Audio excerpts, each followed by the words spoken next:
Assalamualaikum warahmatullahi wabarakatuh. Halo guys, perkenalkan saya Siti Rofiatus Soleha dari NIM 003 dari kelas MKS 4D. Video ini saya buat untuk memenuhi tugas UTS mata kuliah pasar modal syariah.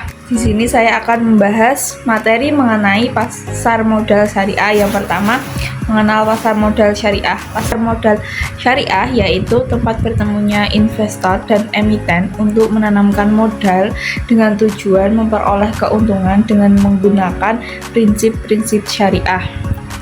Dengan tujuan yang pertama yaitu membantu emiten mendapat modal dari investor. Yang kedua, membantu pertumbuhan ekonomi nasional. Dan yang ketiga yaitu membantu investor menyalurkan dana. Pelaku utama pasar modal antara lain yaitu investor, emiten, manajer investasi, serta diawasi oleh OJK dan DSN MUI. Materi yang selanjutnya yaitu saham syariah, yaitu bukti kepemilikan berupa selembar kertas. Dividen yang didapat antara perusahaan dan investor itu dari persentase keuntungan, bukan modal awal yang disetorkan. Pembelian saham minimal 1 lot atau 100 lembar. Nah, materi yang ketiga yaitu sukuk negara atau SBSN, yaitu surat berharga syariah negara yang diterbitkan negara berupa surat hutang. Surat ini milik pemerintah dan pasti ada keuntungan yang pasti, minim resiko daripada saham syariah, berjalan atas pengawasan OJK, PII, DSN MUI secara periodik. Materi selanjutnya yaitu reksadana syariah, yaitu wadah yang digunakan untuk mengumpulkan dana kemudian diinvestasikan yang terdiri dari saham, obligasi, sukuk, dan lain-lain. Materi selanjutnya yang kelima yaitu pengelolaan investasi syariah di pasar modal syariah.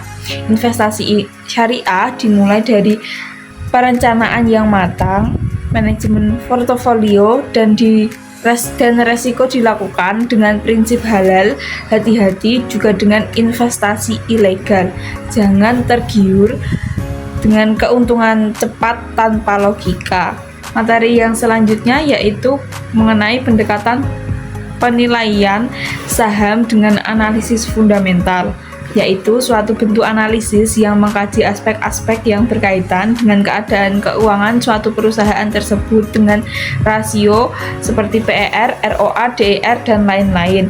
Pendekatan ini cocok digunakan untuk investor pemula, akan tetapi memiliki resiko tinggi, namun gampang dan akurat. Cocok untuk investor jangka panjang yang cari nilai sejati perusahaan. Kemudian materi yang ketujuh yaitu analisis fundamental.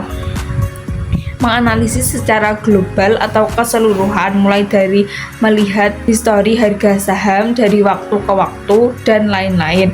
Kalau analisis teknikal fokusnya pada grafik harga dan volume, mengamati pola seperti moving average atau RSI bisa bantu prediksi trends. Cocok untuk trader jangka pendek yang lincah ambil peluang. Kemudian materi yang ke-8 yaitu proses go public, di mana proses perusahaan menawarkan surat berharga untuk dimiliki dan dikenal masyarakat dengan tujuan memberikan kesempatan masyarakat untuk berpartisipasi dalam perusahaan. Materi yang terakhir yaitu perdagangan efek di pasar modal syariah. Efek yang diperdagangkan mencakup saham, sukuk, dan reksadana perdagangan, dilakukan secara daring lewat broker. Mekanismenya harus transparan, adil, dan halal. Efek syariah pun terus diawasi oleh otoritas jasa keuangan dan DSN MUI. Sekian materi yang bisa saya sampaikan, kurang lebihnya mohon maaf. Semoga dapat bermanfaat dan menambah wawasan kalian. Terima kasih sudah menonton sampai akhir. Wassalamualaikum warahmatullahi wabarakatuh.